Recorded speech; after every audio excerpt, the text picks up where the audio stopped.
Guys, I can barely tell you how excited I am about today. It is so good to be at week one of For the One. This is a moment that's kind of been planned and prayerfully looked forward to for months and months and months, maybe far beyond what anybody else in the room right now realizes. This has been a moment to capture kind of the momentum that we've been on as a church over these last several years. We are coming off of and really still in the middle of a season unlike anything we've ever experienced before. I can barely tell you how excited I am to share what's next with us ahead. To help kind of communicate what we're going to be talking about today and for the next several weeks, we've put a guide together that you can keep with you. In fact, I've got some help in the back that's going to come and pass these out to everybody that's here today. This is a tool that you can use to go through this story or these 6 weeks with us.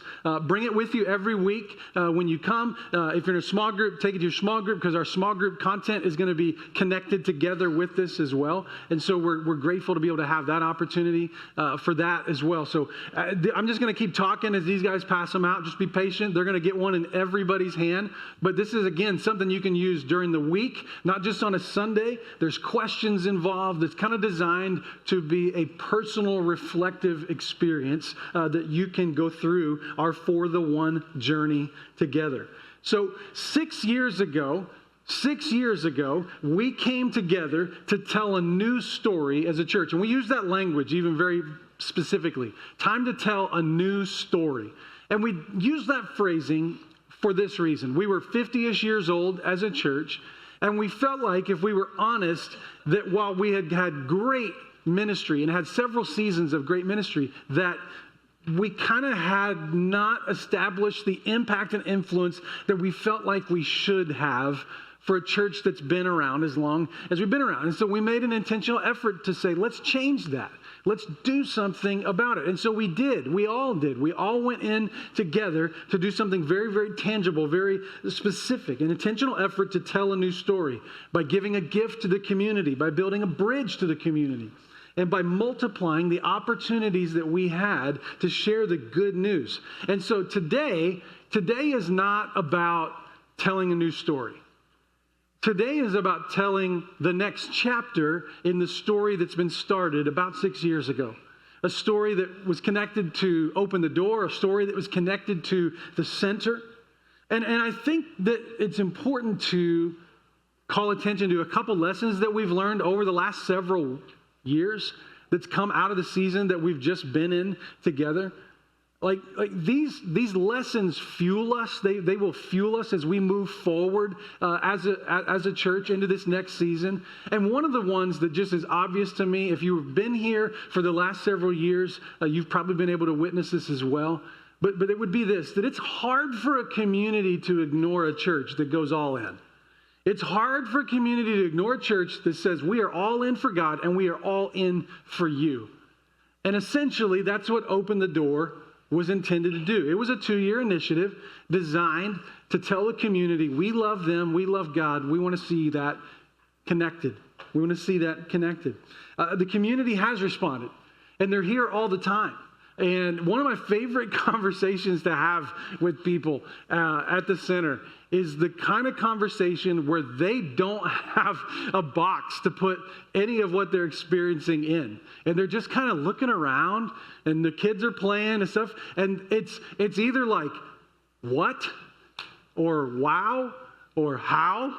Or why? And there's kind of just this puzzled look. It's my favorite conversation to have. And without saying it, what they kind of are communicating is like, y'all are crazy. You guys are crazy. And it's fun to just go, no. We're not crazy. We're not crazy. We're actually pretty normal people if you get to know us.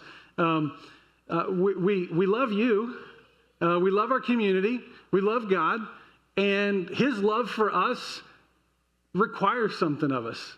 It's compelled us. It led us into this experience. And so we're not crazy. In fact, we just saw an opportunity. There's lots of opportunities for ministry that lots of churches can jump on. This was one that we saw, and we made a commitment to jump on it a couple years ago. And you're kind of experiencing life on the other side of that.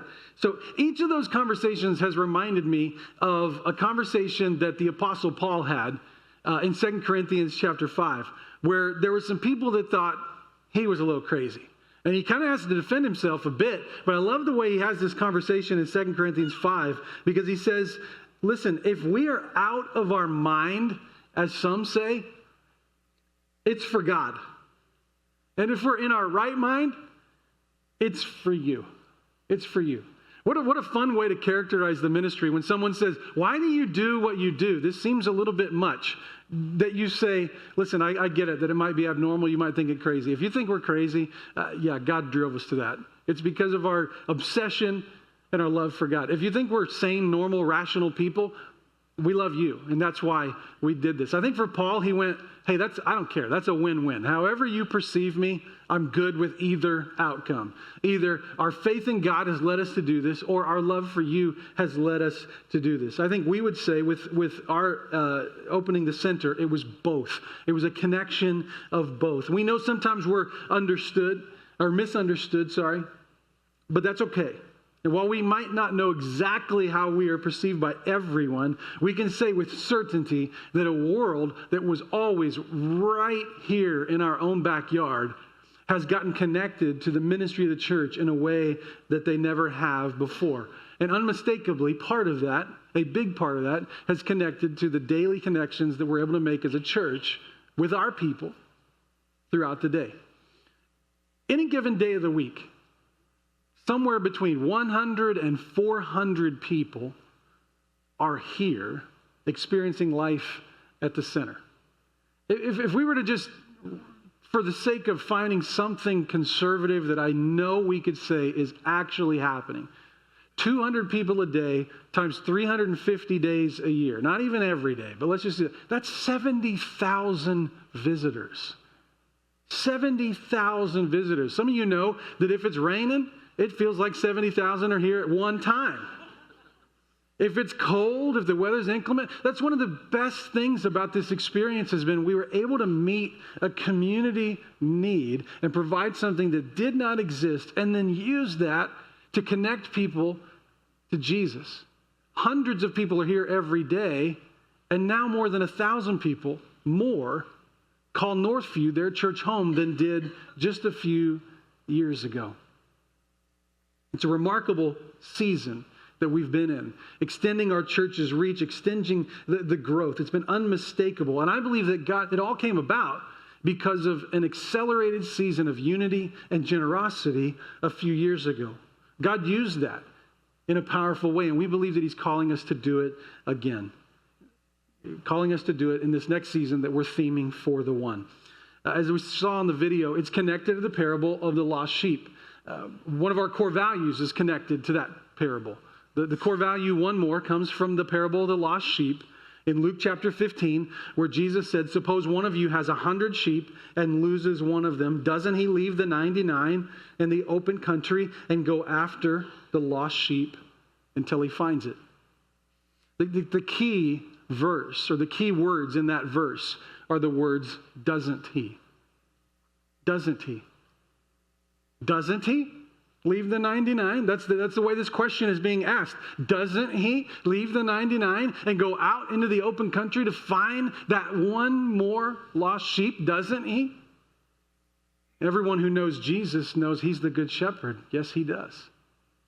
But as we as a church look at that as a model and as an example, we have to say, not doesn't he, but do we? Do I? Does this passion permeate my life?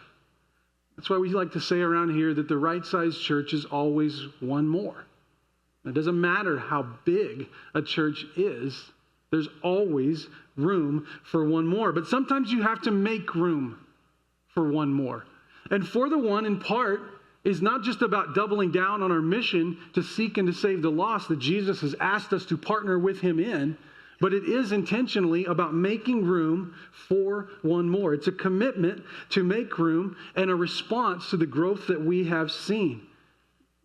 Over 200% growth over the last few years has created a couple pain points. We added a third service, but we still are experiencing some pain points, some things that need resolved. There's strategies, there's things that we will be able to do to expand capacities or repurpose and tweak over the next couple years, but there are some pain points that just simply cannot get fixed without addressing some physical structure stuff. And nowhere is that more evident than in our kids and in our student wing.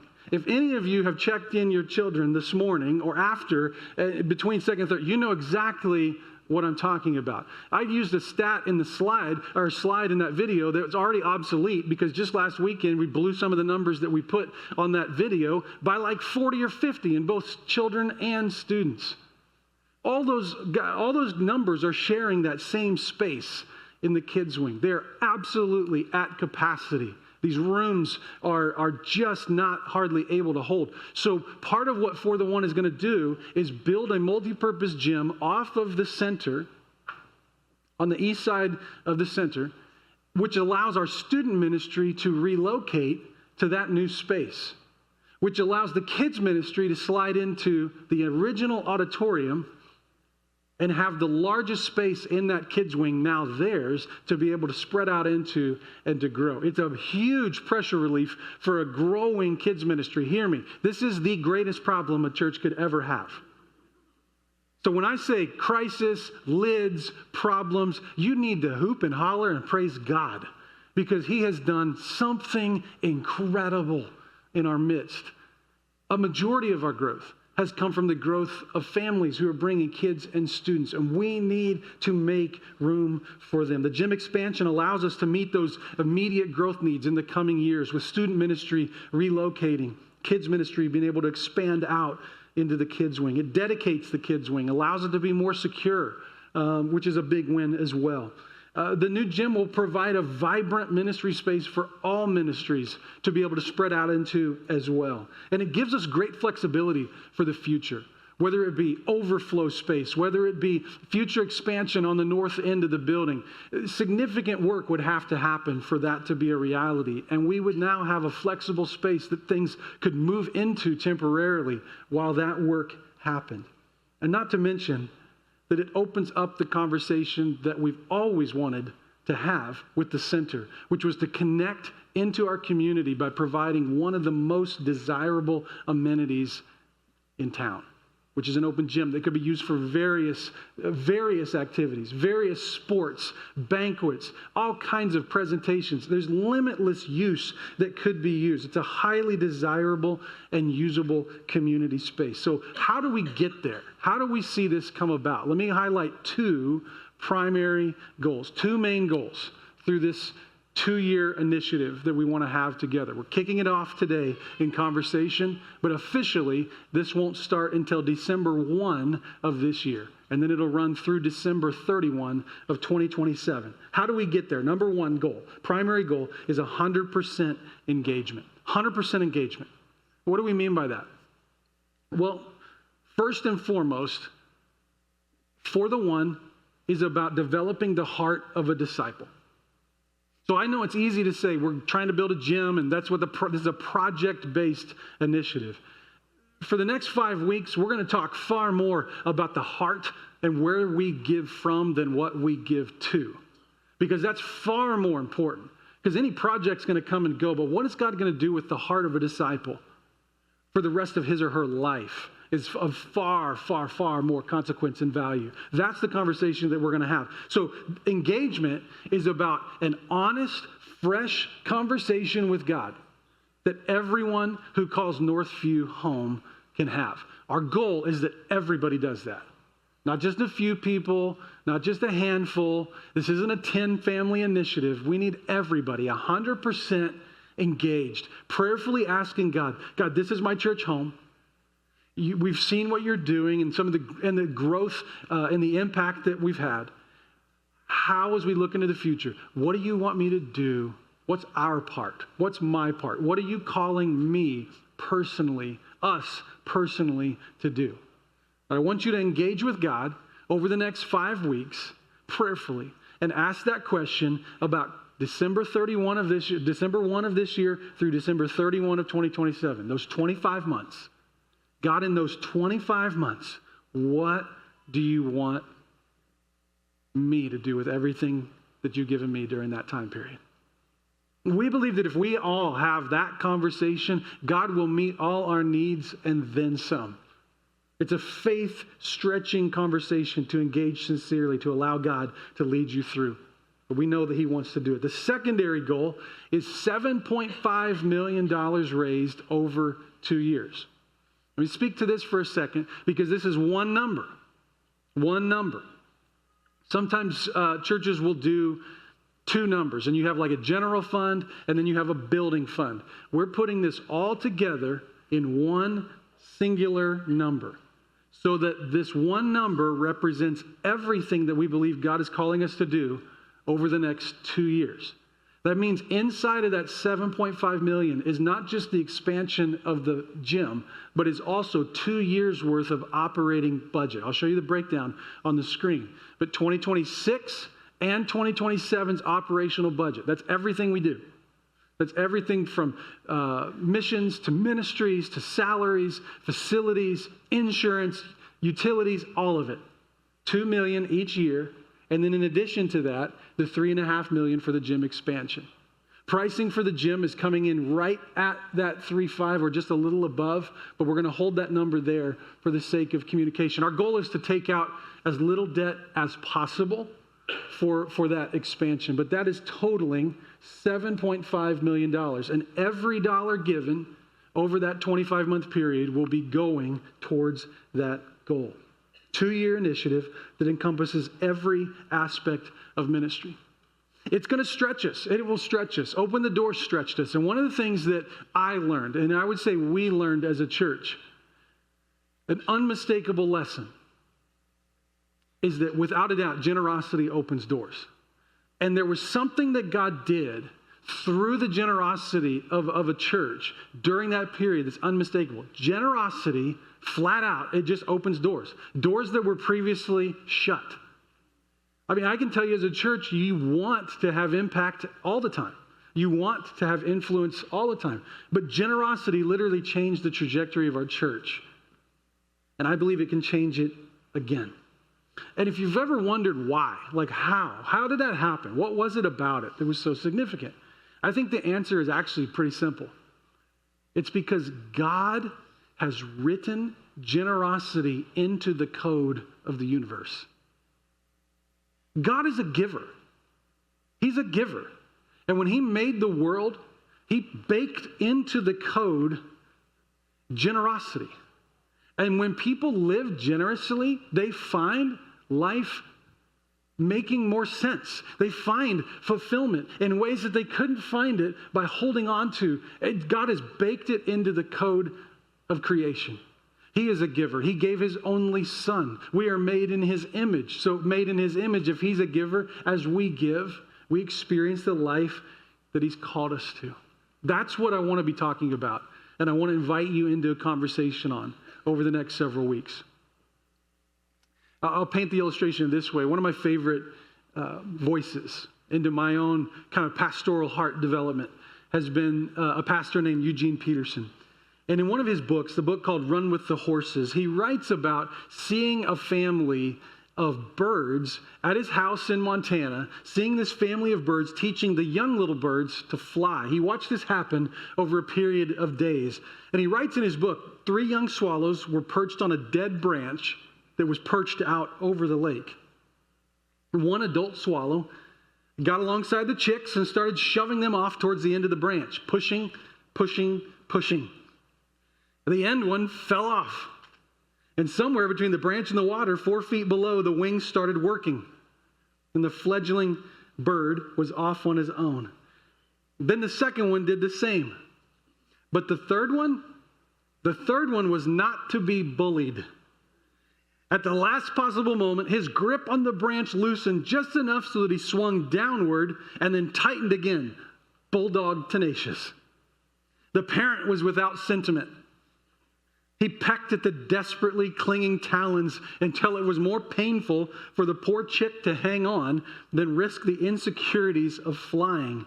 And the grip was finally released, and the inexperienced wings began pumping. I'll come back to his story in a second. But as you read that, the question comes to my mind, was the parent crazy? Was the parent crazy? Was Paul crazy for diving so headlong into ministry? Paul says, no, that's what I've been put on earth to do. It's not crazy. It's not crazy. My love for God is driving me down this road. For the parent, it wasn't crazy to release the bird to fly, even if it was a little bit painful at first. He goes on to say this, the mature swallow knew what the chick did not, that it would fly, that there was no danger in making it do what it was perfectly designed to do. Birds have feet and can walk. They have talons that can grasp a branch securely, but flying is their distinguishing action. And it's not until they fly that they're living at their best. If you can't connect the dots, let me hear this next part, because this is what he writes. Giving is what we do best. It's the air into which we were born. It's the action that was designed into us since before our birth. Some of us try desperately to hold on to ourselves, to live for ourselves. We look so bedraggled and pathetic doing it, hanging on to the dead branch of a bank account for dear life, afraid to risk ourselves on the untried wings of giving. We don't think we can live generously because we've never tried. But the sooner we start, the better, for we're going to have to give up our lives finally, and the longer we wait, the less time for the soaring and swooping life of grace. Guys, part of the reason we're having this conversation that we're theming for the one is because I believe that generosity isn't crazy. It's what we do best. It's what we do best. Just as much as those birds had that innate sense of flight, so we, made in the image of God, have been created to be generous. And specifically, God uses our generosity to join him in mission to accomplish that which he has ordained since the creation of time. Specifically, kingdom generosity, finding Jesus in mission and joining him. Jesus said in Mark chapter 8, verse 35, that whoever wants to save their life will lose it, but whoever loses their life for me and for the gospel will save it. What good is it for someone to gain the whole world and yet forfeit their soul? I read those words and I realize it's not crazy to go all in for Jesus. It's crazy not to. It's crazy not to hold on to things that are temporary instead of clinging to things that are eternal. So I guess the question that I want to try to get launched today is this. How do we let go of our grip on that comfortable perch? How do we loosen our grip on that branch that we're holding on to? And please, please, please hear me on this. I am not the parent pulling your talons off the branch. These conversations over the next several weeks are not me as the mature know-it-all prying your talons off the branch saying, I know you can fly. I'm going to make you do it. I'm on the branch with you. And I'm asking God, I will tell you, I believe is hard or harder than anybody else, to loosen my grip, to lead by example. Jamie and I have been praying about this for months. Months. God, what do you want us to do with all that you've given us over these next couple of years? We're right there on that branch with you, trusting God, asking him to help us too. So let me bring you back to the goal, primary goal of engagement. Let me speak to maybe what that's going to look like. I think it's going to start for all of us with prayer. Just humbly asking God to open our hearts and our minds to this conversation. I would encourage being here every week so that this conversation with God can continue and develop. Because it's going to be easy to find something else to distract. But to be here and to lock in and say, hey, this is my church. This is where I am. This is what God is doing here. Here's the vision for the future. I call it home. God, what do you want to do with me, with us? There's so much value there. In your small group content is going to be connected to our weekend experiences. But also in the booklet that you were given today is a commitment card. This is undoubtedly going to be a big piece of engagement. Opening it up and prayerfully looking at, God, what do you want me to be thinking about? Ultimately, at the bottom of the inside right page, there's a box that says my 2-year commitment. Everything above that is more or less a worksheet to allow you to think about what is my commitment to this initiative going to be. Remember, it's a 2-year, and it involves all commitments, both anything you were already in the pattern of giving, plus anything in addition to that. But that card is likely going to be at the center of engaging with this conversation, prayerfully asking God, what do you want me to do? It's going to allow you to wrestle through prayer and the emotions that come with something like this. I want to also invite you and be reminded that this is an evangelism-based initiative. That while generosity is what's fueling the initiative, the end goal is that one more finds life in Jesus. Maybe one way that you could make that engagement a little more personally is by doing what we did at our vision nights. Up here on the stage, all out in front of me, are a bunch of sheep tags. Sheep tags that have a little hook on them. And the idea was this, is that you would grab one of these and that you would write the name of someone who in your life, in your circle of influence, is far from God right now, a lost sheep. And you would write their name on it and clip this somewhere where you would see it and be reminded to regularly pray for them. You would open your heart to allowing God to use you to be a part of help reaching them. As we worship here in just a moment, I want to invite you to come up and grab one and to sign one with somebody's name and to take this home with you. Because ultimately, this is where we're leading this conversation to, is how do we help take one more step with God? How does he want to use us? How does he want to use me to help that come? What we're doing, what we're committing to, is something that's going to shape the next decade plus of ministry here at Northview. For those that are reached, it'll reshape their entire trajectory of life, even their eternity. So church, together, would you stand with me? Would you join with me in prayer to the one, for the sake of the one that's yet to hear, and ask God, how do you want to use me? Here I am. Send me. Heavenly Father,